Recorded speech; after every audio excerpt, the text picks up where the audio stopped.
Hello guys! Kumusta ang lahat? So ipapakita ko sa inyo ngayon kung papaano mag-download ng ating BixPay at mag-register and mag-activate sa ating papunta sa ating Stratify. So pupunta kayo sa App Store, click nyo yung App Store nyo, tapos hanapin nyo sa search bar yung BIXPAY. So ito ang lalabas. So, dahil na-download ko na or na-install ko na, so ayan na siya. So, kiklik ko na lang yung open. At dahil nakapag-registered na rin ako, so andito na siya, ready to log in. So, mag-back muna ako. So, pag hindi pa kayo nakapag-register, ikiklik nyo tong register. Tapos, ilalagay nyo dito yung email nyo, ng Stratify at ang inyong password sa Stratify.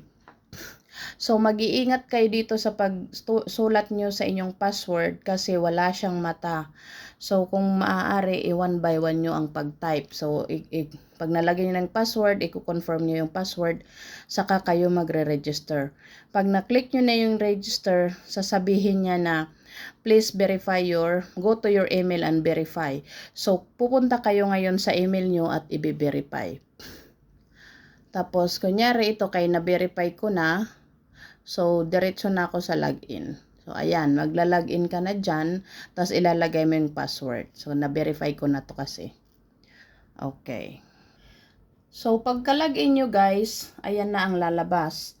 So, ito, pwede nyo nang gawin on the spot ngayon, pwede nyo rin muna i-X kasi sabi niya, para to sa set up your MFA para double lang siya, protection para sa account mo.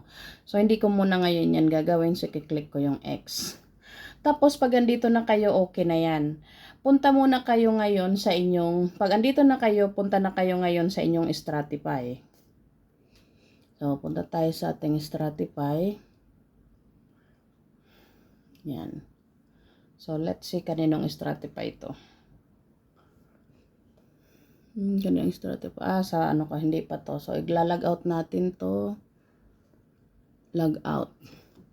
Tapos, ilagin natin yung Stratify ng ating kapatid. Yon. So, andyan na siya. Naka-open na yung Stratify niya. Ayan. So, ayan. So, pag nandito na kayo sa inyong Stratify, scroll up nyo lang yan. Scroll up.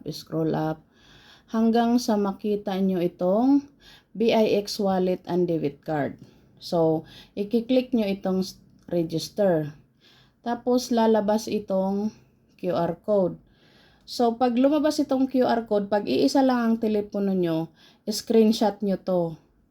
Pero dahil isa lang ang aking phone, screenshot natin to. So, ayan. So, na-screenshot ko na siya guys. Tapos, punta tayo ngayon sa ating na-upload na ating na-register na dito. Pupunta tayo ngayon sa setting. Ito yung nating na-download na BixPay. So, punta tayo, i-click natin tong scan QR code. Tapos, i-click natin tong load from gallery, yung na-screenshot natin kaganina. So, anuhin lang natin to. Ayan. So, approve na. Ayan, i-click mo yung approve. So, ayun, okay na siya. Authorization approve. So, ayan na. Okay siya na guys. Tapos, para maano nyo rin, i-click nyo tong card at mag-start verification kayo to. Sundan nyo lang ito. So, ganun na siya guys. So, hindi ko muna to gagawin. So, nyo na lang. I-explore nyo na lang itong inyong So, kung maglalagay, kasi yung kita natin sa tag market sa susunod na mga araw is ilalagay natin dito.